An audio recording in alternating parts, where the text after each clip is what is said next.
What's up, everybody? I hope you're doing well.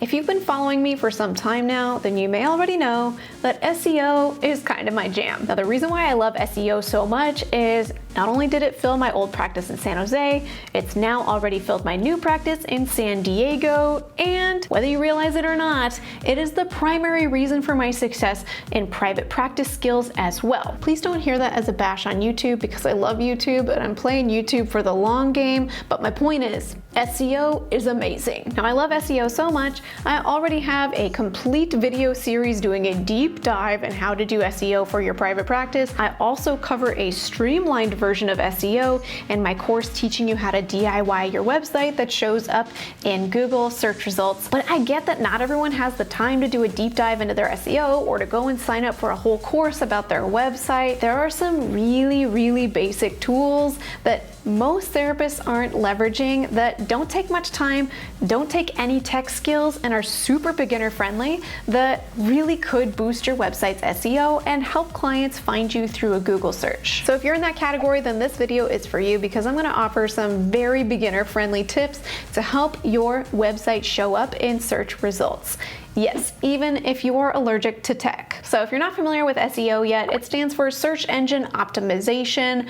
Basically, it's the strategy that we implement to try to help our website show up when somebody is doing a Google search result for a therapist like us. Now, one of the time-consuming steps of a traditional SEO strategy is the time spent on keyword research. Basically, the time spent trying to figure out what somebody's typing into a Google search when they're looking for a therapist like me. And I'll be honest with you, there was a time where I spent even up to an hour per page, per blog post on my website doing just the keyword research because I wanted to absolutely nail it. The time I would spend doing keyword research was looking up data about how many searches a month this search term got, how many searches a month that search term got, and trying to find the one that got the most searches that best fit my practice and my specialties. But here's the thing, therapists are smart and intuitive people, and so without doing all of that sort of data research, we can kind of do our best guess at what sorts of things somebody might be typing into Google when they're looking for a therapist like us. So the invitation for this intuitive SEO strategy is, rather than looking for hard data about what people are typing into Google searches,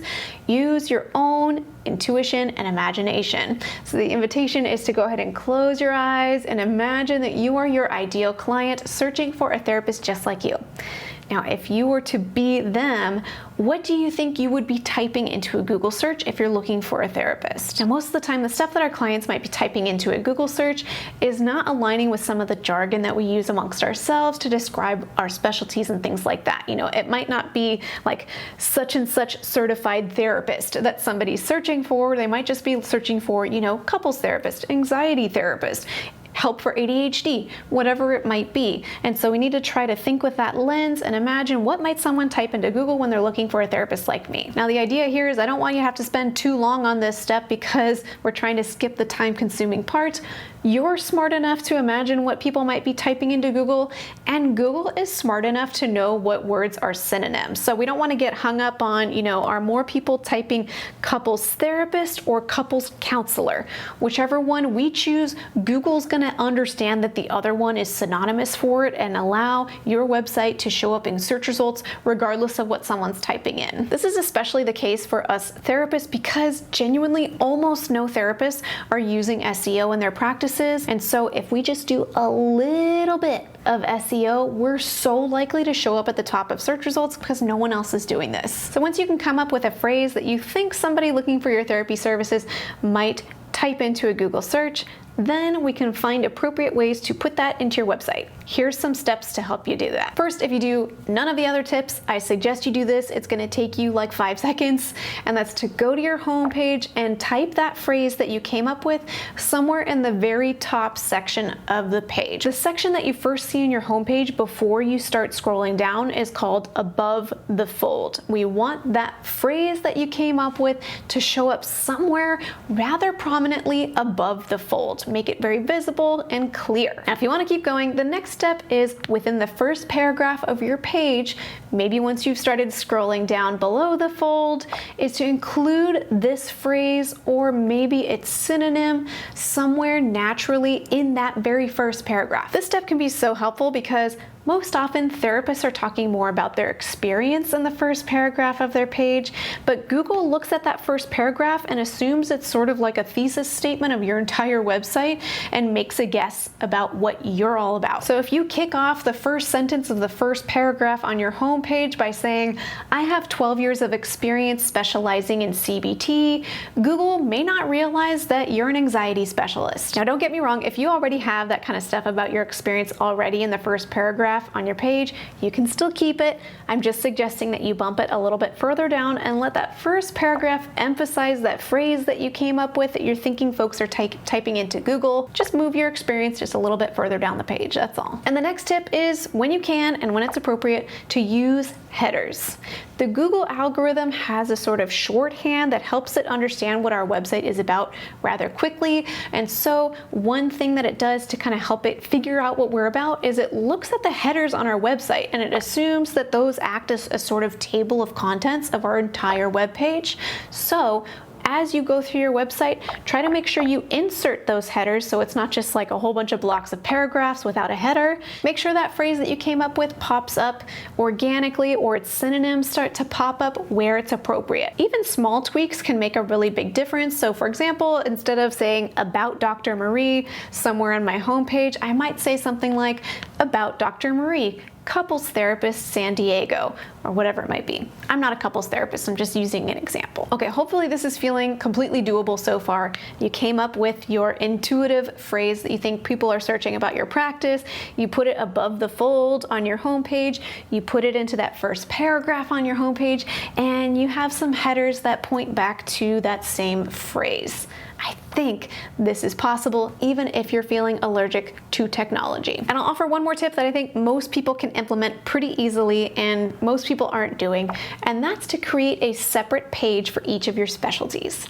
Now, we talked about finding that phrase for your entire practice that you're emphasizing on your homepage, but Google lets there be kind of a separate phrase for each page on your website. So when you click on the About section of your navigation menu, it could have a different phrase there. And if you click on the Services page on your navigation menu, it could have a different emphasis there. So if you have all of your services listed on one page, it could start to feel a little bit like a jumble to Google as far as what that page is about.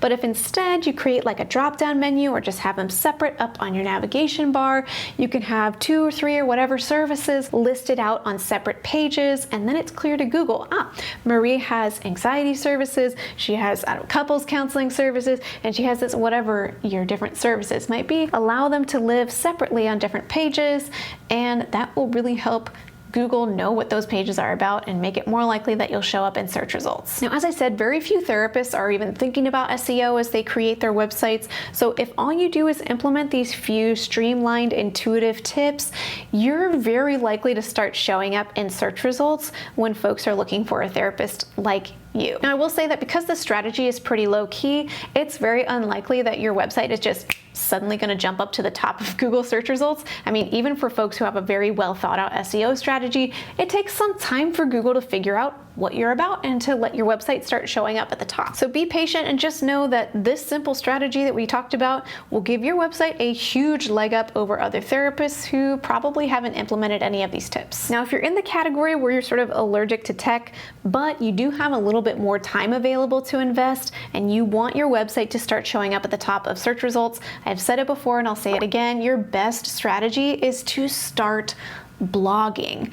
If all you do is use the same set of tips for each individual blog post, create posts that are somehow tied back to what you focus on as a therapist, what your specialties are, it is going to give your SEO a huge boost. And if now that you've watched this video, I've sort of piqued your interest about SEO and you're really interested in doing more of that deep dive into SEO strategy, then I've linked below to a few of the tools that I mentioned that can really help you hone in on a SEO strategy. But as I said, if you're like most people, you don't have the time or the energy or the interest in doing all this SEO stuff, and all you do is what we talked about in this video, you will still have a huge leg up over other therapists, and it's only going to benefit you. And before we close, I'd like to thank TherapyNotes.com for sponsoring this video.